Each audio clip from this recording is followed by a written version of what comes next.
If you suggest that there's a moral issue that we can't have teachers, that teachers can't be included because of a moral issue, then it suggests that we're immoral in some way, right. which of course is... And I think, I know for me that's sort of the underlying point of angst, is when you get questions like that, or the proverbial bathroom questions, you know, it seems to come from this central notion that a group of people are just normally, naturally perverted and you can't do anything about it.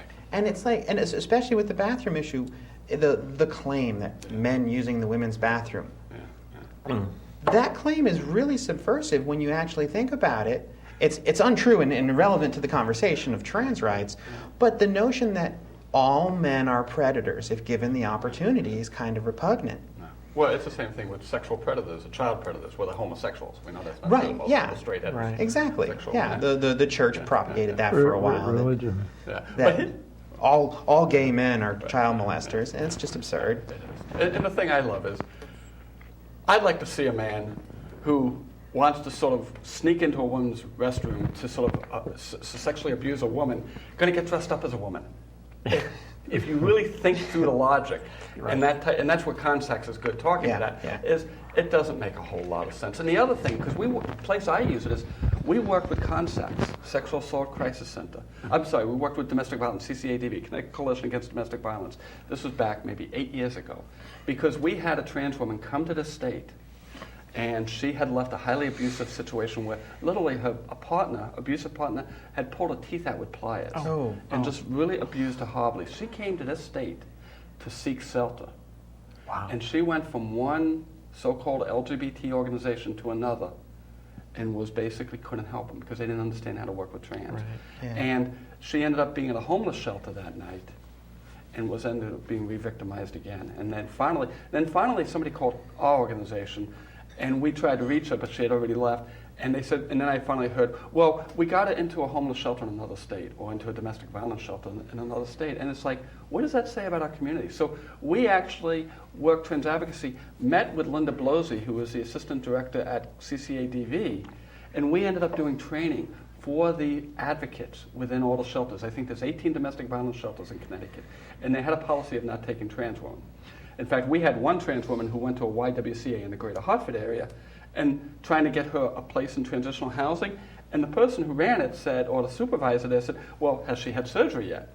Well, if she could afford $40,000 for surgery, I don't think she'd be looking for homeless, looking for transitional living. Right. But it's a facade. And we had that dialogue when we were doing training. We did a full-day training for domestic violence advocates. And that was what they were saying. Well, but they may, a trans person may come in and be disruptive. And I get the fact that a woman, because we know if we go by the majority of statistics, a woman is probably abused by a man. So there is that concern, well, a trans person, is it, this whole thing. But as we talked through it, one of the things I said is, do you do a crotch check on anybody who comes into the domestic violence shelter?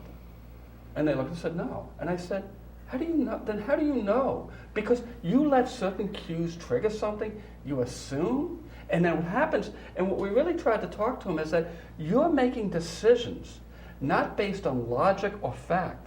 You're making decisions based upon stereotypes.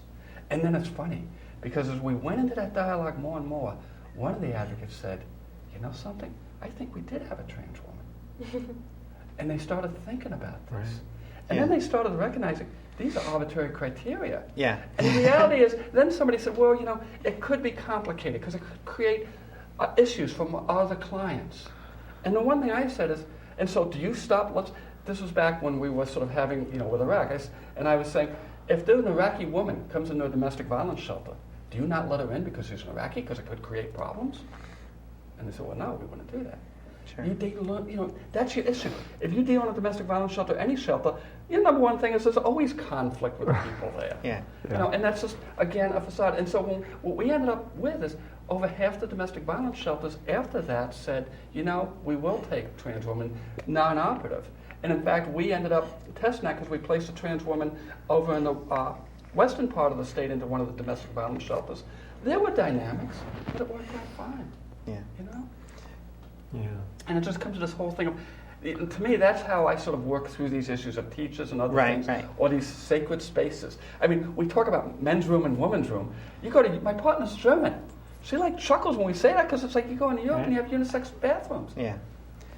Well, we do have a bit more hang up about gender in this country. Yes, we do. That's it. And that's what we have to work through, Yeah. is sort of breaking those barriers or educating. And as you said, the stereotypes. We know a couple people that have worked in local homeless shelters, Yeah. and There you go. Yeah. there are a number of times that they've talked about people that are coming in, homeless people with emotional or mental problems that they're dealing with, and they're disruptive. Yeah. They can be disruptive. There are any number of reasons a person could be disruptive. And yeah, to make an assumption about somebody just because of physical deformity, for lack of a better word, Right. gender is not determined by genitals, and behavior is not determined by genitals. And I think these arguments that get thrown out about bathrooms and teachers are these kind of like panic-inducing, almost red Yes. herrings, basically, Mhm. where everyone gets up in arms because, well, how are we going to explain this to our kids? And our bathrooms are scary and they're not safe. And I mean, we all know that you can explain anything to a kid much more easily than most adults, right? Yeah. But there's an age-appropriate way to explain pretty much any concept, and to behave as though businesses will fold in upon themselves and state offices won't run and homeless shelters will be crazy because if we expand discrimination law and start Yeah. having a more inclusive definition idea of gender is just, it's absurd. I mean, we know that systems change. Because they have to.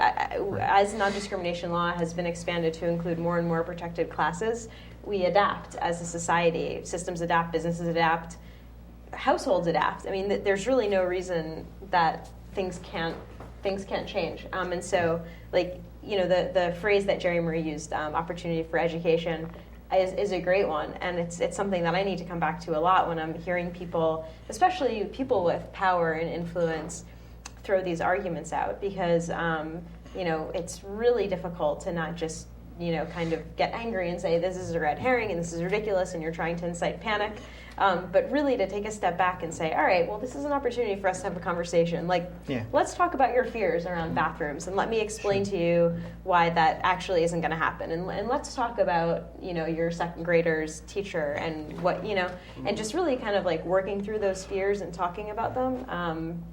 Yeah, those opportunities for education, they come up a lot. Yeah. It is amazing, and it is amazing. You talk about children. It is amazing how well they adapt, and how the new generation. They are so much more accepting. That's an opinion, of course, but it seems like they've had more exposure and they don't have a problem with this. They're more accepting of it because my cousin's little girl, they had to explain to her, and she was only 10, age 10, and she adapted extremely well. Yeah. And it didn't destroy her psyche, did it? No, it did not. No, it did not. Yeah, In fact- we talk to kids about what death is. We talk to kids about, we call sex the birds and the bees because that's easier to Right. we find ways to communicate these things really well. There's really no reason to think that there's any concept that we can't figure out a way to talk about. Yeah. Yeah. And I know, I had the experience. My cousin had 2 kids when I transitioned, and about 8 and 10, about that same age. And she and her husband and her parents, their grandparents, were sort of hemming and hawing. I'd come out to them, and I had heard through the family grapevine that they were hemming and hawing. We were having a big picnic, and they were going to come to it, and I was going to be out at the picnic. And, well, we're not really sure what we're going to tell the kids, and what they decided is they just weren't going to tell the kids anything. And so I saw him at the picnic that time, and then I saw him several months later, unfortunately, at my grandfather's funeral.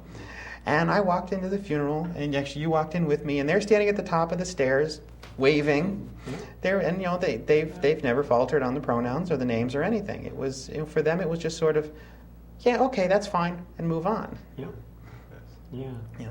Absolutely. And I have 3 children, and it's like they don't have issues with it. They really don't. I mean, the one thing I do, because I had 2 adopted children. I wasn't married at one time, and so I ended up, and this was quite a while back, getting in a divorce. And at that time, I basically was treated as I was a sexual predator. The visitation for my children was supervised. I had to go through therapy, et cetera, et cetera. And I remember That still literally happens. crying. It does still happen, but it's getting better because I get some stories through that. But I remember crying to my lawyer saying, this is unfair. And she said something.